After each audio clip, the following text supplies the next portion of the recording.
Ah, yes. Drink it in. We have made it to game week at long last. We have spent many months, 8 full months, in fact, since LSU beat Baylor in the Texas Bowl.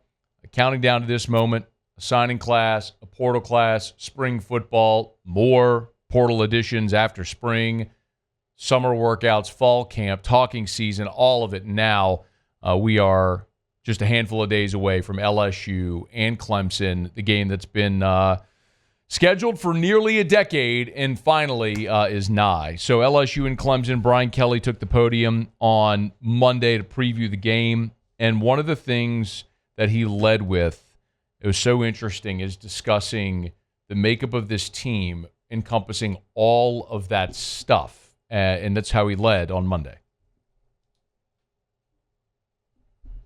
Play number 1, please. Whenever you got it. We've been working on this since January. After our Baylor win, the bowl game, we went to work on our roster, our process in developing this football team, so that when we get to these moments, right, it's having a team that is confident, that plays the game the right way in a hostile environment. Many would say composure, maturity, and they've got to play with great competitiveness. Each and every play is going to be important for us. So, when you're putting together the DNA of a football team, it's not just about talent acquisition. It's making sure that you have the pieces necessary to compete in those moments. What's the makeup of your team? I like the makeup. I like to hear that he likes the makeup of his team. Brian Kelly actually joked with us a good bit during the press conference. He's talking about, just the confidence this team has. He gave sort of an unintentionally comical answer, talking about some of the guys in the secondary, how they make a play, you don't see them do the big arm wave incomplete or the seatbelt sign. He called it a sword. We're all like, no, man, they're doing a seatbelt. But the point remains, you have a mature group that has accomplished an awful lot. Mansour Delane played at Virginia Tech. He's played at Clemson. Braylon Moore played at Virginia Tech. He's played at Clemson. Tamarcus Cooley played at NC State. He's played at Clemson. This isn't new for any of those guys. You look at guys like Jack Pyburn and Patrick Payton, Jamari Butler, who's at Nebraska in his 6th season. All these guys have been through these battles before, not specifically at Clemson, but you don't have this totally, well, you have a lot of new faces wearing LSU uniforms. The whole experience of going on the road, having massive expectations in a Power 5, Power 4 environment, tens of thousands of people cheering against you. They've all done it. And your starting quarterback has done it as well. And I think that's probably the biggest difference this year for Brian Kelly than any of the previous. And I know we have harped on all offseason the 5 straight openers lost. And I think context does matter. 2 of those were under Ed Ogeron. So Brian Kelly's 0-3 in openers. We think back to that first Florida State game, and with the benefit of hindsight, we can look back and say, I guess we understand, man. Garrett Dellinger was playing center. Brian Kelly inherited so much that was culturally eroding under Ogeron, and they just weren't ready at that point. And you saw tremendous progress throughout that year. It's where they ultimately beat Bama, won the West. 2023, that was a fantastic Florida State team. And we found that LSU defense was atrocious. The one that I put an asterisk next to, and I say that's the one that you had no business losing, was losing last year in Vegas to that USC team. But with the benefit of hindsight, we also look back and we go, that was a roster where LSU spent $5.5 million. This is one where they got nearly $20 million in it. You spend 4 times the money, you should expect a better result. And we look back and we go, well, you had Major Burns and you had Sage Ryan and Jordan Gilbert playing with one shoulder, and you had a freshman out there and in that opener, and Deshaun Spears, expecting him to make key plays. Harold Perkins was still out of position. It was just a lot you didn't know about your team at that game a year ago. But still, that's the one that got away, the one you probably should have won. This is one where, despite all the things that I just said that you love the makeup, the experience, the veteran accomplishments, all that stuff, this is still the most difficult ask to go on the road to Clemson in a true road environment against a team returning more production than any other team in college football that, oh, by the way, was a playoff team a year ago. So it's a mighty big ask. But I asked Brian Kelly, what he sees is the biggest difference, like how he feels today, game week of the opener, as opposed to each of his last three.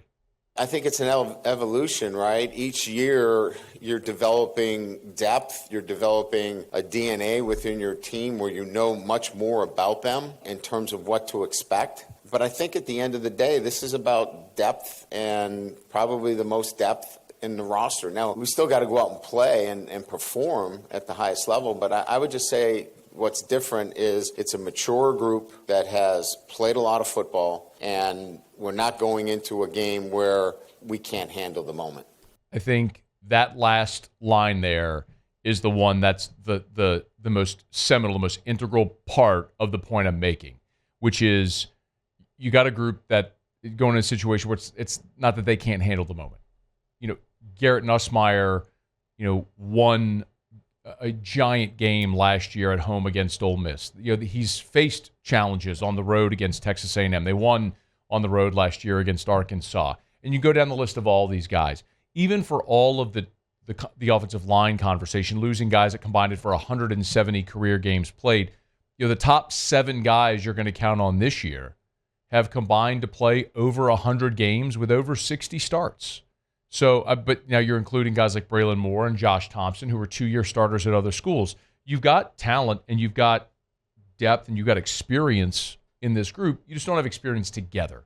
And that's going to be the thing that they're going to have to work on blending. Brian Kelly did say on Monday that don't be surprised if the top 8 offensive linemen all play in this game. I don't think it's going to be a free-flowing rotation, but you're going to see them all play in this game. And that's going to be something that I think is a big challenge. But this is a team that's got great talent, great leadership, great depth, and a great opportunity to go play their way into the college football playoff and quite possibly win a national championship. And, of course, we also learned on Saturday that, or Sunday morning, I should say, that Garrett Nussmeier is going to wear the number 18 jersey. He becomes the first quarterback since Matt Mauck to do so. If you remember, back at SEC football media days, we had Garrett with us, and I asked him point blank, I asked him why he wears 13. And the reason he gave for wearing 13, he said, well, his dad wore 13. He loves that number. And when 13 wasn't available, when he showed up at LSU, because Jontre Kirkland was wearing 13, he chose 5 because 13 and 5 are kind of the two numbers. 5 is the number that a lot of the quarterbacks his dad coached wore 5. Like Drew Stanton at Michigan State wore 5. His dad coached him. So those were kind of the numbers, but whenever Jontre Kirkland left, Nuss took 13. That obviously opened up 5 for Jaden Daniels, and that worked out pretty well.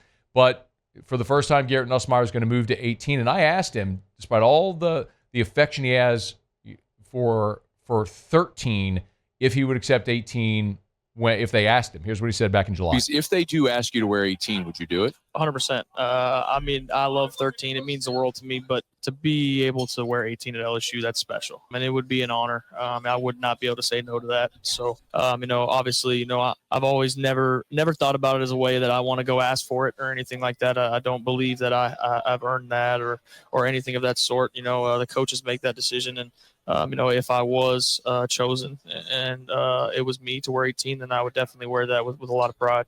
So Garrett Nussmeier becomes the first quarterback since Matt Mauck back in 2003 to wear 18. That's when the whole 18 tradition started. Mauck passed it, of course, to Jake Gepester, who then passed it to Richard Dixon and so on.